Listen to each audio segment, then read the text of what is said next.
ఇప్పుడు తాజాగా ఒక సంతోషం మెగా కుటుంబానికి. మెగా కుటుంబంలో రాజకీయాల్లోకి వచ్చి 2 పార్టీలు పెట్టారు. ఒకటి ప్రజారాజ్యం, ఒకటి జనసేన. అందరూ కొడుకులు ప్రజాప్రతినిధులు అయిపోయినట్టే. పెద్ద కొడుకు చిరంజీవి అప్పట్లో ఎంపీ ప్లస్ కేంద్ర మంత్రిగా చేశారు. తద్వారా రాజకీయంగా ఫస్ట్ ఆ ఉన్నత స్థితి అందుకున్నటువంటి అయ్యాడు ఆ కుటుంబంలో.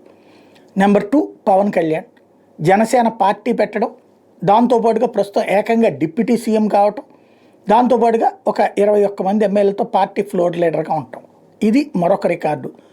మధ్యలో ఉన్నటువంటి చివరి కొడుకు, మధ్యలో ఉన్నటువంటి కొడుకు నాగబాబు, ఆయన ఇవాళ నుంచి ఎమ్మెల్సీ, శాసనమండలి సభ్యుడు, అలాగే రేపో మాపో మంత్రి.